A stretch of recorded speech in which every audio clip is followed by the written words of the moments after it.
एक आलोचना करुले तेज जितेबले आम गोटे हार्ट अटैक आसे से जंत्रणा हुए आमको अनेक प्रकार टेस्ट करिया पड़े ईसीजी करिया पड़े इको करने पड़ी थाए से एंजियोप्लास्ट आसे एवं पाखापाखि केते परसेंट ब्लॉकेज हेले आमको एंजियोप्लास्ट करिया पड़ी थाए। हाँ देखो आम मुझे कहली ईसीजी हूँ प्रथम सोपान चरम सोपान हूँ एंजियोग्राम माने जो कि आप हार्ट अटैक हो सारा जमी कहले आप 90 मिनिट्स भीतर हॉस्पिटल पहुंची गले तापर आपन को आम एंजियोग्राम करू। एंजियोग्राम माने रक्त नली भीतर गोटे पाइप आम जमी भेन बाटे नौ भेन फ्लोन से बेला आम जो धमनी अच्छी आर्टरी अच्छी से बाटे गोटे पाइप नहीं आम हार्ट भीतर को नहीं देखू गोटे डाई देकी देखू जे हार्ट जो रक्त नली हार्ट को सप्लाई करूची तो से किसी ब्लॉकेज अच्छी कि नहीं। ब्लॉकेज माने कौन ये जमी कहते कोलेस्ट्रॉल जार अधिका कोलेस्ट्रॉल अधिका से कोलेस्ट्रॉल सब रक्त नली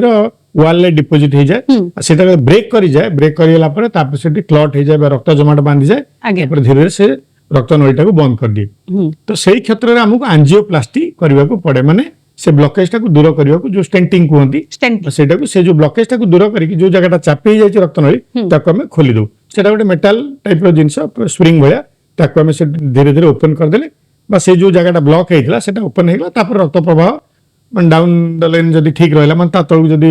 रक्त प्रवाह ठीक रहा ताले हार्ट मसला डैमेज हेनी और हार्ट हृदघात हेनी। पाखापाखि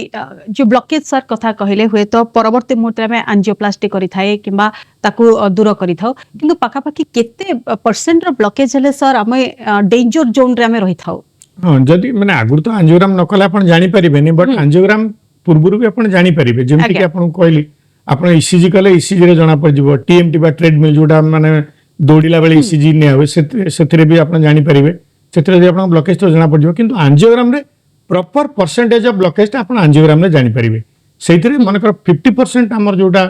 क्लासिकल अछि 50% रो अधिका ब्लॉकेज जदी हैला ताले सिम्पटम्स देखा ही पारे तो 50% रो अधिका हले आपण बॉर्डर लाइन बा जोन में आसी गले जे आपण को हार्ट अटैक रो सिम्पटम्स आसीबो 60 to 70% बा 70% रो अधिका जदी अछि आपण को हार्ट अटैक हृदघात रो सिम्पटम्स अछि आपण तुरंत जाईकी ताको आपण काम देन एंड देयर आमे सेठी एंजियोप्लास्टी करि दउ कना आपण को जते आपण डेरी करिवे सेते हार्ट रो मसल रिवाइव करिवार चांस कमी कमी जीवो।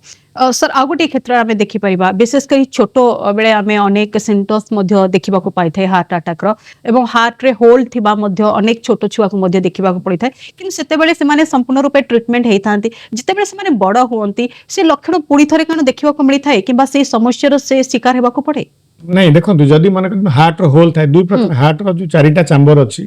तो से चारिटा चैम्बर भीतर कनेक्शन अछि तो से जो मुख्य माने दीटा ऊपर जो अछि हमर अलिंद तळे हुची नीलय जोटा कोंती बाम अलिंद दक्षिण अलिंद बाम नीलय दक्षिण नीलय बा एट्रियम और वेंट्रिकल ता भीतर जदि किछि गैप रहि जाय थाए पिला बेलु बा डेवलपमेंट बेले ताको हमें को एएसडी बीएसडी इंग्लिश रे को तो से ता भीतर जदि मन कर अछि सेटा पिला बेले ताको ऑपरेशन द्वारा ताको हमें दूर करी थाउ बा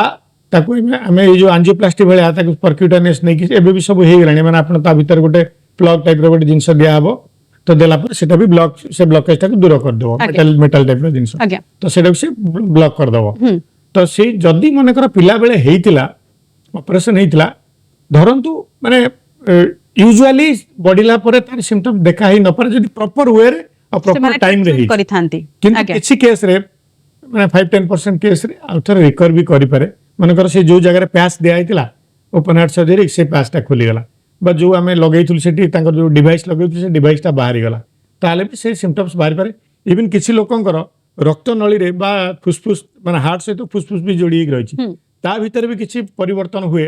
जोटा माने फिजियोलॉजिकल चेंजेस हुए पैथोलॉजिकल चेंज को सेटा कन्वर्ट हो जाए तो सेथिरे भी परे सिम्पटम्स बढ़ी गला पर बाहरी पारे ते सिम्पटम्स मध्ये हमको